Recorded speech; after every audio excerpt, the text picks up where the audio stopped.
बहुत समय पहले की बात है। किसी गांव में सुजाता अपने लंबे चौड़े हट्टे कट्टे फौजी बेटा और लंबी बहू के साथ रहती थी। सुजाता के बेटे से कई ज्यादा लंबी उसकी बहू थी। वह जब भी गांव में जाया करती थी, सभी गांव की औरतें उसका मजाक उड़ाया करती थी। हे भगवान, इतनी लंबी कहीं औरत होती है। पता नहीं किससे सुजाता अपने बेटे से ब्याह करवा दी है। कहीं ये भूत भूत तो नहीं। तभी उधर से दूसरी औरत सुजाता की बहू से कहती है, अरे बहू, जरा अपनी टांगे तो दिखाओ। कहीं तुम्हारी टांगे उल्टे तो नहीं, कहीं तुम भूत चुड़ैल तो नहीं हो सुजाता के यहाँ। सुजाता की बहू यह सब सुनकर परेशान हो जाती है और घर आकर फूट फूट कर रोने लगती है। तभी उसका पति वहां आता है और सुहानी से पूछता है, अरे सुहानी, तुम्हें क्या हुआ? तुम क्यों इतना रो रही हो? तुम्हें किसी ने कुछ कहा है क्या? मुझे बताओ ना सुहानी, तुम्हें क्या हुआ? तभी सुहानी अपनी पति से अपने बारे में सब कुछ बताती है। जी, अभी मैं कुआं से पानी लाने गांव गई थी तो गांव की सभी औरतें मेरा मजाक बना रही थी। मुझे भूत चुड़ैल कह रही थी। मुझे कह रही थी तुम अपनी टांगे दिखाओ। मैं क्या करूं? मैं इतनी लंबी क्यों हूँ जी? कौन तुम्हें चुड़ैल कह रहा है? जरा बताओ मुझे। अगर मैं लंबा हूँ तो मेरी बीवी तो लंबी होनी ही चाहिए ना। सुहानी, तुम मत रो सुहानी। इतना कहकर उसका पति वहां से चला जाता है। एक दिन गांव में कहीं कीर्तन होने वाली थी। सुहानी की सास सुहानी से कहती है, अरे बहू, गांव में कीर्तन होने वाली है, तुम भी जल्दी से तैयार हो जाओ।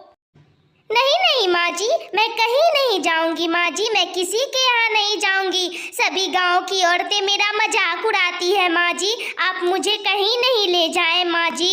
अरे बहू, तुम्हारा मजाक कौन औरतें उड़ा रही थी? मुझे तो तुमने बताया ही नहीं।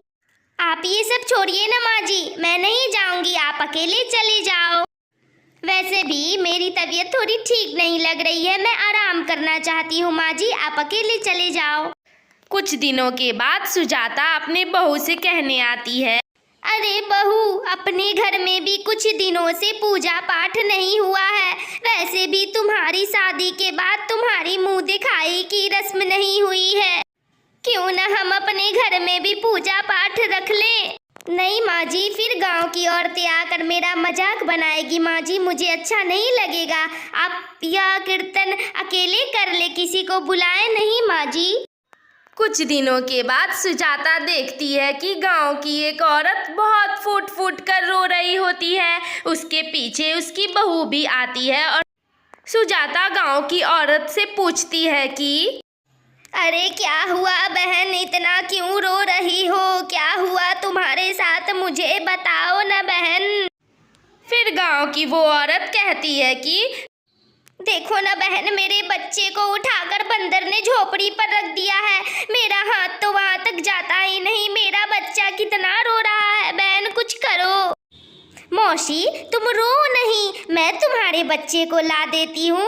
तुम रो नहीं, तुम चिंता मत करो, तुम्हारे बच्चे को कुछ नहीं होगा। मैं इतनी लंबी हूँ कि मेरा हाथ भी वहां तक चला जाएगा। अब उस मौसी के पास बोलने को शब्द ही नहीं थे। तो दोस्तों, कैसी लगी तुम्हें ये वीडियो? अगर अच्छी लगी हो तो लाइक करो, कमेंट करो, शेयर करो और हाँ, सब्सक्राइब भी कर देना। और एक बात हमेशा याद रखना, कभी किसी का मजाक भी नहीं उड़ाना, चाहे लंबा हो, मोटा हो, पतला हो या गोरा